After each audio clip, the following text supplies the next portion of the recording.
Squarespace and WordPress are both tools for building websites, but they have major differences. So it's wise to do some research before you make a decision. In this video, I'm going to go through what I see as the major differences. Let's start with ease of use. Squarespace is the clear winner on ease of use. It's just much easier to use than WordPress. From navigating menus, to creating pages, it's all just more user-friendly on Squarespace. WordPress, on the other hand, has a learning curve. First-time users will probably find it confusing to navigate WordPress's menu system. And creating pages is straightforward with WordPress, but there'll always be a few options where you'll wonder, what does this even mean? Page editor. Squarespace has a better drag-and-drop page editor.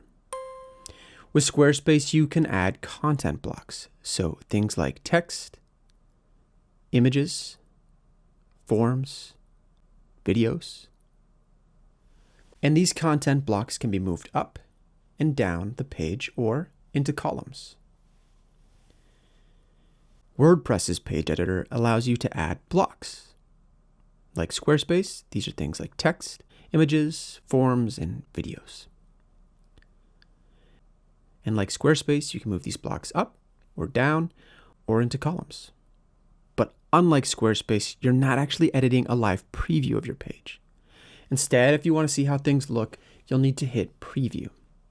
Inevitably, this means you'll have to flip back and forth between the editor and the preview just to see how things look. And this can get annoying. Now, small asterisk. You can install a WordPress plugin called Elementor that makes WordPress's page editor more like Squarespace. And it sort of gets there, but it's also just not the same ease of use. Setup. Setting up a Squarespace website is much faster, but WordPress is more flexible in how it can be set up. Setting up a website with a custom domain name on Squarespace takes about 15 minutes, even for beginners. It takes beginners more time to set up a WordPress website, mostly because you don't just go to wordpress.org and start building your WordPress website. Instead, you need to find a WordPress host. For example, SiteGround. Squarespace, on the other hand, includes hosting, so you don't have to find a host. This also means if you register your domain name with Squarespace, you don't have to do any confusing configurations. Everything just works together. But if the option to choose your own host is important to you, you'll want to use WordPress. But honestly, being able to change hosts is not really important in 2021 unless you're in a controversial industry like gun sales and are worried about being dropped by a host. Flexibility. WordPress definitely wins on flexibility. So far, we've mostly talked about how Squarespace is easier to use than WordPress. So you might be wondering, why doesn't WordPress just make things easier? Well, there's actually a good reason. WordPress has a steeper learning curve because it's designed to be more flexible. For example, WordPress is open source. So if you can code, you can technically tweak whatever you want with WordPress. Not so with Squarespace. And remember the blocks in WordPress's page editor? Well, if you wanted, you could actually create your own custom blocks. You can't do that with Squarespace. And as long as you're comfortable in code, you can customize your WordPress theme however you want. Plugins. WordPress's biggest strength is the huge amount of plugins available. WordPress has over 59,000 plugins. They each add new functionality to your website. Some are free and some are paid. We've talked about Elementor, which lets you edit pages in a drag and drop visual page builder. BuddyPress turns your WordPress website into a mini social network. Yoast SEO adds a ton of advanced SEO options. And Advanced Custom Fields lets you basically create your own CMS. Squarespace has no equivalent to these plugins. They do have a small selection of extensions, but it's just not the same thing. Templates. Squarespace has beautiful templates, while WordPress has a massive marketplace for templates.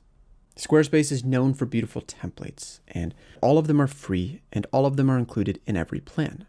WordPress typically comes with a single theme.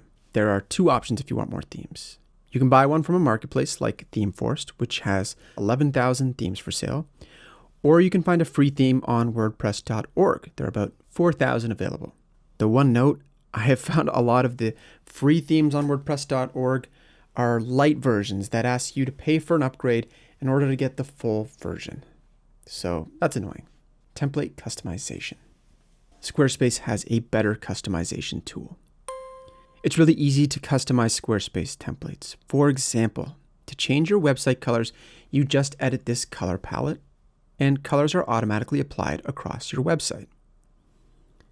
If you do not like how they are applied, you can dive deeper and specifically customize any color and any font, all without ever having to touch code.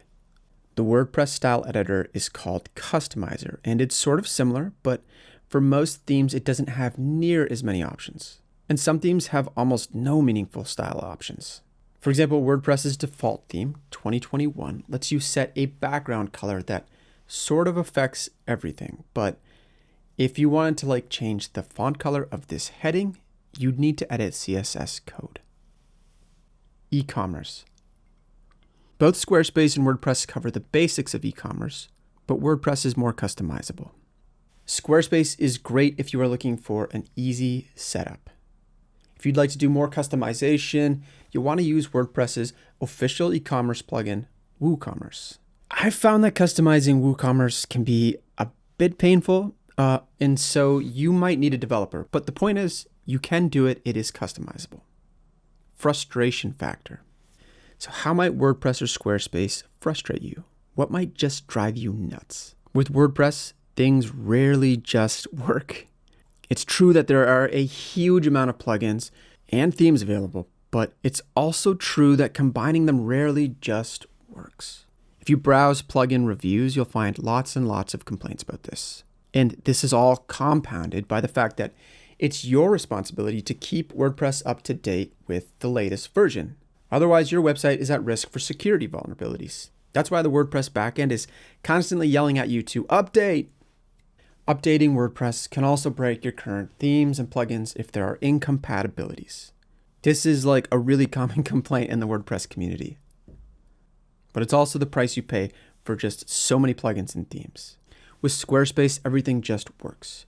You don't have to worry about updating Squarespace. That's taken care of. It all just works. But if Squarespace frustrates, it's probably that some small thing is not possible. For example, I started this online store with Squarespace, and I couldn't get automatic shipping calculations because I'm in Canada. It's available in the US, but not in Canada. There's nothing I could do about it because Squarespace can't be customized to the same degree WordPress can. If it can't do it, it can't do it. SEO. Squarespace and WordPress both cover the basics of SEO. Meta title and descriptions, Google AMP, SSL, alt tags, and a bunch more. But WordPress can definitely do more when it comes to advanced SEO. For example, if you want to add rich data markup to show your review ratings in Google, you can set that up with WordPress. Technically speaking, you could do that with Squarespace too, but it would be a real pain. Pricing. Squarespace offers 4 all-inclusive plans, which range from $12 to $40 per month when paid annually. Each plan includes everything: hosting, templates, a free domain name, and more. WordPress is free to use, but you have to host it somewhere. And a decent host will cost around the same as Squarespace. For example, SiteGround is a popular WordPress host. While it does advertise a $3.99 per month plan, if we actually go down and we read the fine print, we'll see that's an introductory price. After the first charge, the price is jacked up to $14.99 per month, which is actually more expensive than Squarespace's cheapest plan. On top of that, you'll also probably need to buy a WordPress theme. You can expect to pay around $39 to $120 for it, but it is a one-time fee, not monthly. Okay, so in conclusion, Squarespace is a complete all-in-one package. It includes everything you need right out of the box: drag and drop editor, hosting, themes, plugins, and more. WordPress is not a complete all-in-one package, or at least it doesn't start that way. Instead, WordPress is a flexible open source CMS that you can customize however you would like, especially if you can code. Hope this was helpful. My work is supported by affiliate commissions, so if you'd like to try WordPress or Squarespace, you can find a link in the video description below, and I might earn a commission. Thanks for watching, and let me know in the comments if you have any questions about anything I didn't cover.